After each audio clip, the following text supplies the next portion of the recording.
l'application DTV. La magie de la télé vous suit partout dans le monde avec son nouveau service disponible sur les supports Windows, iOS, iPhone, Android et tablette. La DTV sous vos yeux partout à tout instant. Avec la DTV, vivez la magie de la télé.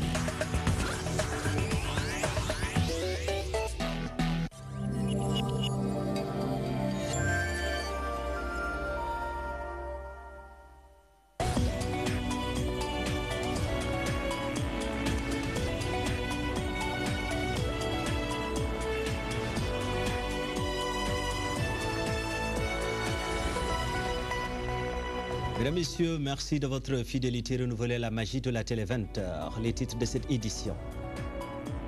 Ouverture campagne électorale, jour fatidique pour les 5 candidats. Maître Madi Kenyon et le candidat Macky Sall lancent leur campagne à Touba. Parallèlement, Aïda Mbodj choisit de ne soutenir aucun candidat. 6 morts et 3 blessés. Bilan d'un accident grave survenu ce matin à Amitié Sicap rue 10. Un véhicule qui transportait des filles a heurté un arbre. La plupart des victimes, des enfants. Dakar meurt encore de soif dans plusieurs quartiers de la capitale. L'eau ne coule plus, une situation qui provoque l'ire des habitants de Grand Yoff. Ils interpellent les autorités étatiques. Les étudiants ressortissants de Gandon dans le désarroi, un petit appartement pour plus d'une centaine d'étudiants. Ils haussent le ton et dénoncent l'insensibilité de leur mère face à leur situation.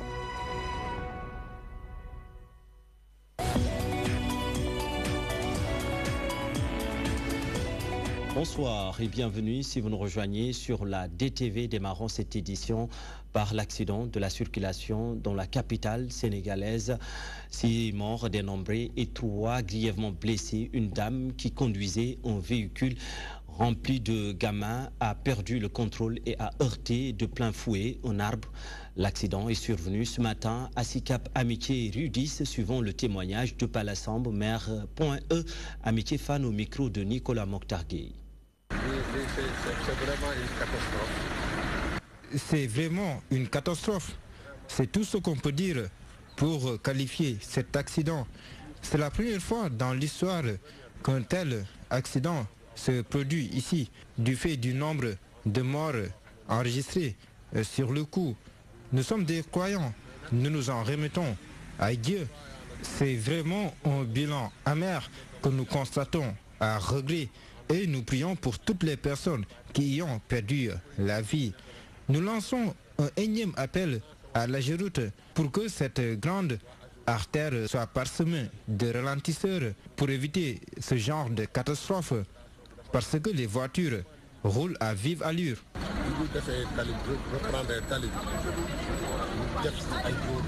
Je vous l'annonçais en titre, Dakar, privé de l'or bleu, la capitale souffre des coupures intempestives depuis presque 72 heures.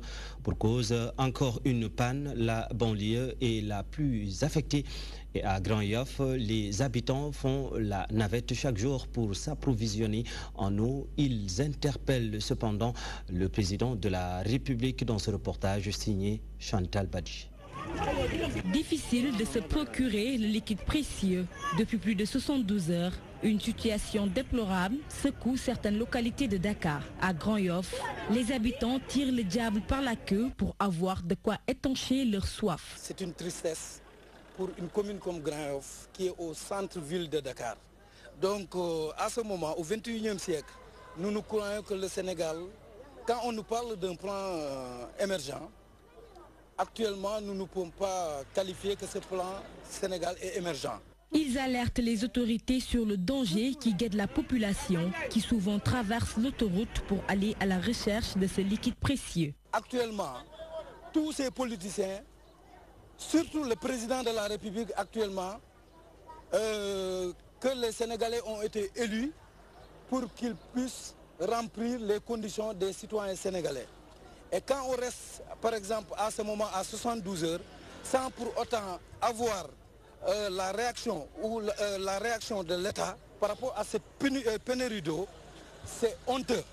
Selon eux, l'État fait fi des doléances de la population, surtout en cette période électorale. Il y a une fontaine qui se trouve dans les autoroutes et il y a nos enfants qui quittent pour traverser la route et qu'à leur âge, ils ne peuvent pas prendre une bassine ou un seau, porter cette bassine pour traverser la route. Et c'est très dangereux. Et parce qu'on dit actuellement, donc notre vie de nos enfants est en danger. Cette pénurie d'eau qui sévit depuis quelques jours à Dakar vient s'ajouter à une longue liste de problèmes sociaux qui perturbent la quiétude des populations, selon ces habitants de Grand Yoff. Ils exhortent le chef de l'État à réagir dans les meilleurs délais. Autre point phare annoncé en titre, Gandon, commune située au nord-ouest du pays. Ces étudiants basés à Dakar crient le ras-le-bol. Ils dénoncent l'insensibilité de leur mère face à leurs difficiles conditions d'études. Un petit appartement pour plus d'une cinquantaine d'étudiants. Les responsables de l'amicale exigent plus de considération. Malik Diop, président de l'amicale. Il s'agit d'une augmentation de la subvention. Eux, ils n'osent pas nous donner, n'est-ce pas, notre procès verbal. Pourquoi? Parce qu'ils n'ont pas augmenté le montant. Et vu que les élections arriveront, n'est-ce pas, ces derniers jours, ils pensent que les étudiants, si on leur dit que nous n'avons pas augmenté le budget, ils vont créer des problèmes. Et c'est ce que nous déplorons tous. Notre commune compte pour cette année un budget de 598 millions. Et sur ce, la part qu'ils veulent allouer aux étudiants n'est qu'une part minimale. Et cette part n'est que 6,5 millions en totalité que nous devons partager pour la totalité des amicales, à savoir l'amicale des étudiants ressortissants de la commune de Gandon qui est à l'UGB et celle de Bambey et de Ziguinchor. Et c'est ce que nous déplorons. Par rapport aux conditions dont nous vivons tous les jours, actuellement, nous avons beaucoup de problèmes, tels que le manque de matelas, mais aussi les appartements ne peuvent pas prendre la totalité des demandes de logement. Et sur ce, l'amicale de Dakar exhorte notre maire de nous prendre en charge afin de nous donner 2 appartements au minimum. Les étudiants ressortissants de Gandon qui listaient leurs mots. Fermons le chapitre consacré aux revendications et ouvrons celui de la politique. Première journée de la campagne électorale. Sonko est pur à Dakar, Idi à Thiès et Madiké. Et le président Macky Sall à Touba, le dernier cité, a sollicité de vive voix des prières à l'endroit du khalife général des Mourites pour un second mandat. Serigne Muntaka Bassirou Mbacké a donné des assurances au président sortant Macky Sall. Nous allons y revenir dans nos prochaines éditions avec nos envoyés spéciaux Kodé Ndiaye et Oumar Niang depuis la ville sainte de Touba. Et mesdames, messieurs, soutien à un candidat bien sûr, Aïda Mbodj, dit enfin son dernier mot. L'ex-maire de Bambey opte pour l'abstention pour justifier cette neutralité. Aïda Mbodj parle d'absence de considération des femmes qui ont été tous éliminées de la course. Toutefois, Aïda Mbodj entend poursuivre son combat afin que la femme retrouve sa place dans la société sénégalaise. Penda Badji. Par l'absence de parité notée dans le parrainage. Mesdames et messieurs, dans le processus de mise en application du parrainage a eu entre autres conséquences l'absence de candidates pour l'élection présidentielle du 24 février 2019. Nous en conviendrons, cette situation marque indéniablement un recul démocratique au Sénégal. Le parti Alliance nationale pour la démocratie, And Saxal Liguey, ne s'engage à aucune alliance ayant rapport au processus conduisant à l'élection présidentielle du 24 février 2019. Une volte-face n'est pas envisageable selon l'Alliance du Bawol. L'abstention de And Saxal Liguey va être maintenue jusqu'au bout. L'Alliance nationale pour la démocratie reste debout sur ses principes et ne dérogera pas sur cela. Et donc, je pense que premier ou deuxième tour, nous, ça ne nous concerne pas. Même si elle affirme ne pas douter de la légitimité des candidats, Aïda Mbodj reste dans l'opposition pour la restauration de l'état de droit et la démocratie. Nous restons dans l'opposition et soulignons la prise en charge de ces aspects, intégrant d'autres préoccupations prises en compte dans notre offre programmatique qui se décline en résumé comme suit. La restauration de l'état de droit et de la démocratie, pour promouvoir l'inclusion et inscrire la protection des droits dans un contexte plus large du développement humain. Frustré par l'absence de parité suite au rejet de son dossier de parrainage, Aïda Mbodj refuse de participer à l'élection présidentielle du 24 février 2019. Cependant, elle compte continuer son combat pour l'émergence de la gente féminine jusqu'à ce qu'elle soit présidente de la République du Sénégal. Politique toujours, la coalition Madické 2019 a présenté son directoire de campagne et ainsi que son programme basé sur 3 axes. Les militants de la coalition Madické 2019 sont ainsi appelés à apporter leur soutien à leur candidat, Maître Madické Niang, plus que jamais confiant, affirmant avoir eu le soutien de beaucoup de leaders du Parti démocratique sénégalais, Aïda Mbenias. Jam ak Xewal, voilà le programme que présente le candidat Madické Niang, axé sur 3 points, à savoir la justice, le travail et l'équité. Ce projet implique des réformes profondes. Nous avons pour cible de réformer la justice pour qu'elle soit totalement indépendante, élever le travail au rang de culte, aller vers les villes de terroir, vers les villages, vers les communes, les communes les plus éloignées pour les soutenir. Pour plus d'inclusion, le candidat choisit ainsi de présenter un directoire de campagne collégiale. Le directoire a des questions importantes à traiter. Ce directoire doit être toujours présent sur le terrain à travers ses différentes composantes. Pour une bonne campagne présidentielle, les militants sont ainsi appelés à contribuer financièrement afin d'apporter main forte aux candidats. Nous demandons à toutes les Sénégalaises et à toutes les Sénégalais, à tous les Sénégalais qui croient à cette candidature de contribuer pour un minimum de 10 000 francs CFA. Maître Madické Niang rassure ainsi 6 militants et indique qu'il a le soutien de certains leaders du PDS pour gagner la présidentielle. Il affirme par ailleurs qu'il sera la surprise de l'élection de 2019. Pendant ce temps, Aïda Mbenias, des membres de Bokk Gis Gis dans le département de Dakar, tournent le dos à Pape Diop. Ils ont décidé de rejoindre la coalition au pouvoir derrière le ministre conseiller Abdoulaye Ndour. Ils expliquent leur choix par l'idéologie. Dr Mamadou Abibou Diagne porte leur parole. Donc aujourd'hui, comme vous le savez, il faut choisir parmi ces 5 candidats. Donc nous devons porter notre choix, qui est un seul et unique choix. C'est quoi? C'est choisir le candidat que nous allons soutenir. Donc si je dois faire un choix, je dois le faire par rapport à une réalité locale et nationale. Et en regardant ce que le président Macky Sall a déjà fait pour le Sénégal, les projets qui sont terminés et ceux qui sont en cours d'être terminés, et en tant qu'expert en développement, en tant qu'économiste aussi, je juge qu'aujourd'hui, permettre à un candidat qui aspire à un seul mandat, parce qu'il doit renouveler son mandat, un second mandat. Et on avait dans notre programme l'exercice d'un mandat. Donc il y a un point de convergence à ce niveau. Donc nous avons choisi aujourd'hui de porter notre choix sur le candidat du président Macky Sall. Darou Mourti, dissension au sein de la coalition Benno Bokk Yakaar. Les partis alliés et la paire accusent Elder Yessel d'activité fractionniste au cours d'une assemblée générale.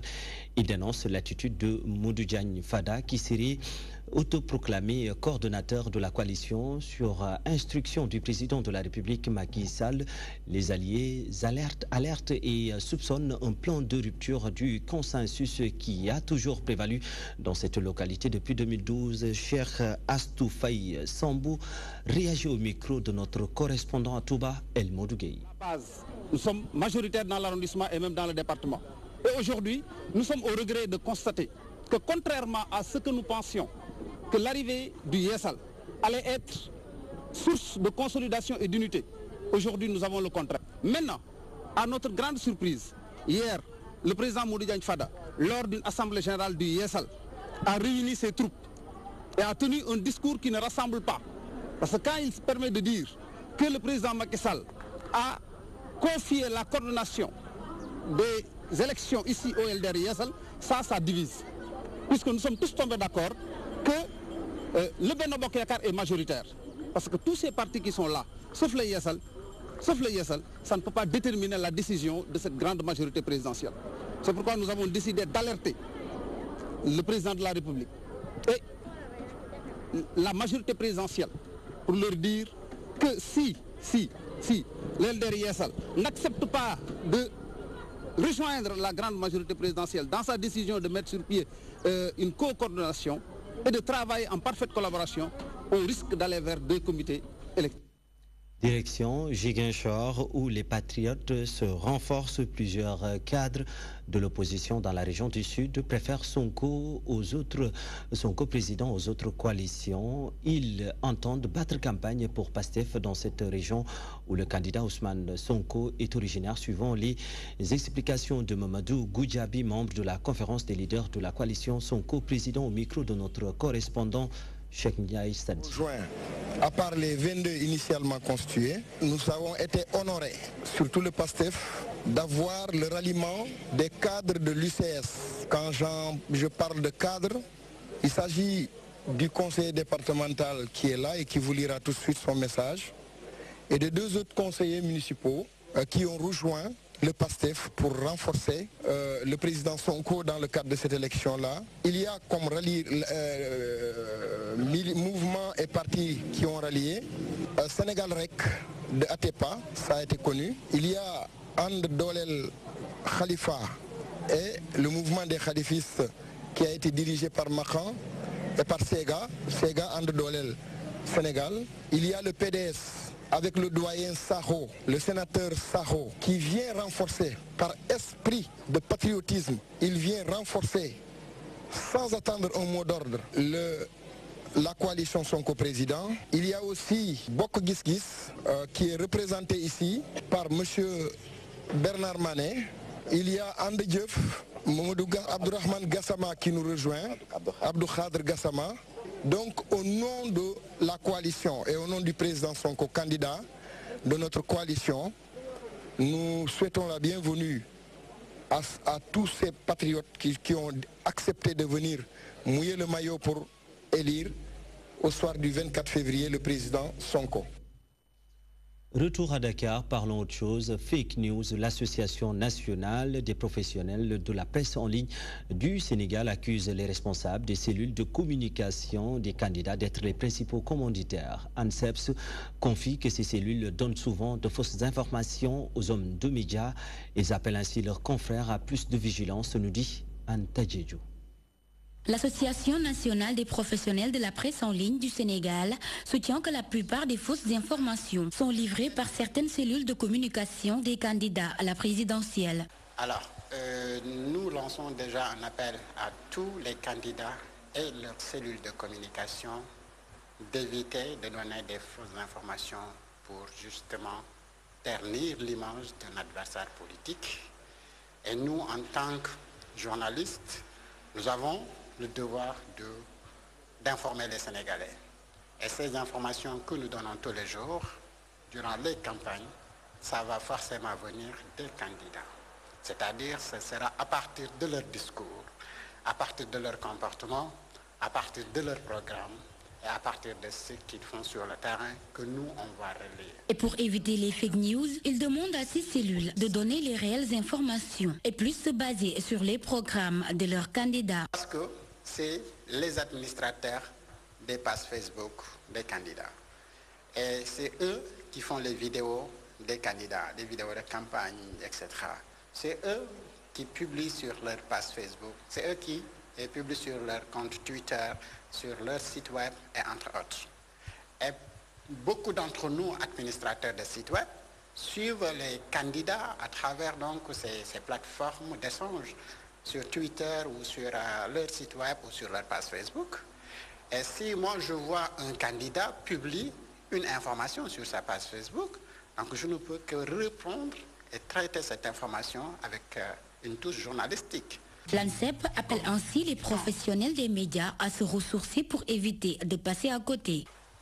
de traiter non seulement l'information de façon très équilibrée, ne pas faire un traitement de faveur pour tel ou tel candidat, ne pas donc jouer le rôle de marionnette d'un candidat, par exemple, donner les vraies informations pour les Sénégalais, parce qu'il faut le rappeler, nous n'informons pas pour les candidats et leurs cellules de communication, mais nous informons pour les Sénégalais d'ici et d'ailleurs. Le traitement équilibré de l'information portant sur le candidat à la présidentielle préoccupe l'ANSEPS. Ses membres demandent à leurs confrères d'informer juste et vrai pendant et après l'élection présidentielle. La production du sel préoccupe la délégation générale à l'entrepreneuriat rapide. Elle s'engage à booster ce secteur, surtout dans la région de Kaolack. Les responsables de l'ADER et les différents acteurs du secteur se sont réunis pour discuter sur les voies et moyens à entreprendre. Pape Amadou Sarr est avec Pape Malik Fall. Nous étions à Kaolack il y a de cela 1 mois et demi pour le comité d'investissement régional de la région de Kaolack. Et lors de cette réunion, nous avions pris un engagement à faire un investissement important dans le domaine du sel. Et aujourd'hui, nous sommes revenus en organisant un atelier interrégional, comme l'a si bien dit le gouverneur, où nous avons invité les principaux acteurs de Kaolack, Kaffrine et Fatick, que ce soit les autorités administratives, les producteurs de sel, les industriels, les banques, mais tous les acteurs qui interviennent dans ce maillon important qui est le sel, ici dans la région naturelle de Sine Saloum. Ceci est important dans le sens où l'ADER s'inscrit dans la structure qu'on appelle la transformation structurelle de l'économie dans le cadre du plan Sénégal émergent. Et sur notre enveloppe de 30 milliards, nous avons dédié cette année 6 milliards pour ces chaînes de valeur, notamment le riz dans le nord, la mangue et l'anacarde dans le sud et à Foundiougne. Et nous avons ciblé le sel pour la région du Sine Saloum et l'arachide aussi va suivre très certainement. Et l'objectif de cet atelier, c'était de mettre les principaux acteurs autour de la table pour voir comment développer cette chaîne de valeur pour promouvoir la production de sel de qualité certifié et labellisé pour la consommation nationale, mais aussi pour l'exportation. Bilan du projet des ASP, la Direction nationale de l'Agence de la sécurité de proximité fait escale à Saint-Louis pour l'évaluer. Satisfait, les services utilisateurs plaident pour l'intégration des ASP dans la fonction publique. Nous retrouvons à Saint-Louis notre correspondant sur place, Gambi Diagne. Est plus que satisfaisant pour les services utilisateurs des agents de sécurité de proximité à Saint-Louis du Sénégal. Quand on entend ici les autorités administratives, les autorités de la police et de la gendarmerie vraiment marquer leur satisfaction par rapport au travail des ASP, vous avez pu le constater. Vous savez, la police même a offert un cadeau à un des ASP.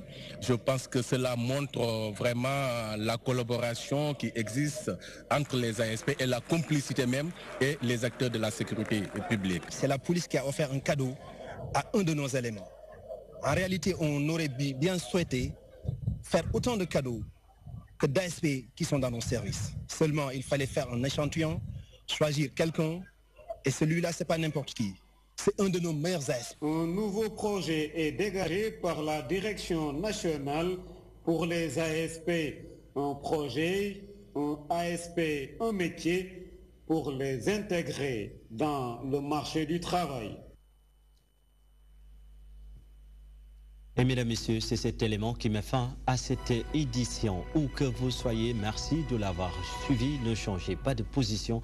Retrouvez à 20h30 l'actualité internationale avec BBC Africa. Moi, je vous souhaite de passer d'excellents moments en compagnie des programmes de la magie de la télé, Dunia TV.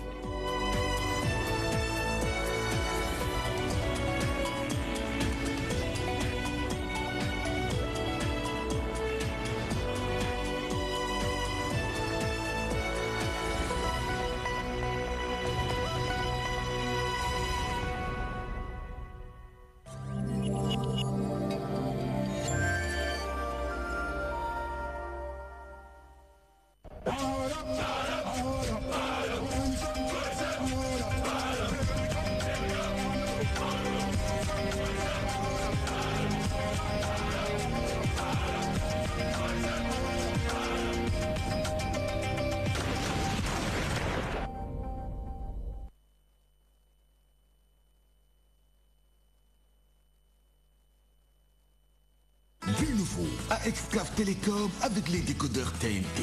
Deux nouveaux modèles d'antenne TNT de marque Televès. Antenne TNT Edge à 10 000 francs avec 10 dBi de gain. Antenne TNT V Zénith à 15 000 francs avec 15 dBi de gain. Fabriqué en aluminium inoxydable pour une longue durabilité et en plastique ABS. Une grande résistance face aux intempéries. Robuste et légère avec un gain de 10 à 15 dBi. Système de montage rapide et solide. Son système de fixation en mat fabriqué en Zamac apporte avec grande robustesse et stabilité face aux conditions climatiques défavorables. Conception et fabrication réalisées en Europe et soumises à de stricts contrôles de qualité. De plus, pour la réception UHF, elle intègre un système de filtre qui bloque les interférences sans perturber la pleine réception du signal. Avec les deux nouveaux modèles d'antenne TNT de marque Televès, vivez encore et toujours le meilleur du numérique.